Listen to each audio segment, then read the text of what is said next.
Pour la deuxième année consécutive, la Journée du goût, organisée par l'Association des artisans et commerçants clissonnais, a rencontré un bon succès. Une journée idéale pour découvrir les nouvelles saveurs. Donc la journée du goût cette année, on se retrouve sous les halles avec un petit peu moins de participants, mais malgré tout une bonne ambiance et puis de la convivialité régnante. Et donc on ressort tous de nos locaux pour faire découvrir nos produits ou surtout notre savoir-faire, quoi. Nous apporter à nous, c'est surtout de la communication envers nos clients, de bien leur montrer, leur faire prendre conscience surtout qu'en tant qu'artisan, nous on se bat pour notre savoir-faire, la maîtrise, on a des formations, on fait pas ça par hasard, c'est-à-dire qu'on déballe pas nos produits d'un carton qu'on va repasser dans le four vite fait pour le réchauffer, comme tout le monde peut le faire. Nous, on a des diplômes pour ça, on a surtout un état d'esprit, les diplômes ne font pas tout, mais un état d'esprit d'artisan et on le revendique dans nos boutiques pour la viennoiserie également, la viennoiserie fabriquée maison également. On se bat là-dessus parce que c'est un petit peu le problème de la profession justement, c'est d'avoir la tentation de partir sur des produits préfabriqués. Hein. Et donc là, l'artisanat, la boulangerie s'en sortira que par le haut. Donc certaines personnes ne jouent pas le jeu et vont vers la facilité. Et bon, le client ne s'en rend toujours pas compte. Donc l'intérêt d'une journée comme aujourd'hui, c'est de pouvoir expliquer ça à nos clients, quoi. À nos clients ou aux passants, enfin de faire prendre conscience de cette chose-là. Que certes, du pain en boulangerie, c'est vrai, ça coûtera toujours plus cher, mais il y a des raisons derrière cela quand on s'y tient. Alors, est-ce que dans les consommateurs, il y a vraiment une recherche de la qualité gustative?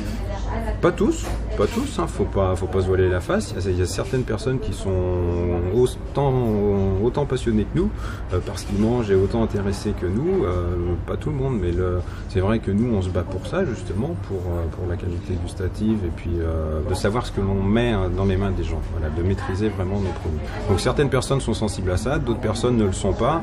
Malheureusement, d'autres personnes n'ont pas non plus, par les temps actuels, les moyens également, donc c'est à nous de faire en sorte d'avoir malgré tout un panel de pain qui reste dans notre charte de qualité, dans notre bonne conscience du moins, et que ce soit accessible à tous, pour tous les goûts et toutes les bourses.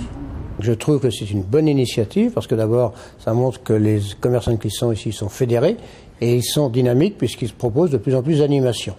Ensuite, c'est l'occasion de développer des saveurs nouvelles. J'ai eu l'occasion de goûter les perles au muscadet, de goûter des pains qui servent pour l'apéritif, de goûter un certain nombre de terrines et autres. Donc on voit bien que là, il y a une recherche pour faire évoluer notre rapport au goût. Et c'est quelque chose qui me semble important parce que pour moi, la cuisine, d'une part, c'est un aspect culturel important, mais aussi toutes les saveurs et les goûts.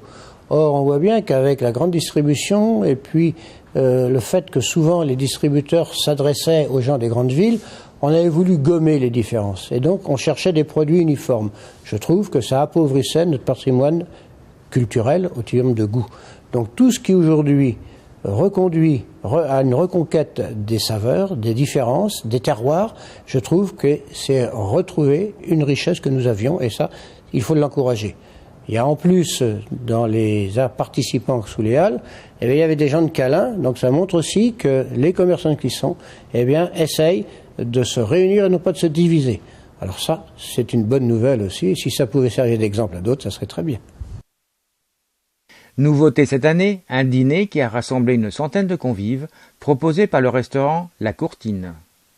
Un concours de terrine artisanale, remporté par Guy Manceau de Saint-Julien-de-Concelles, devant les 11 autres participants.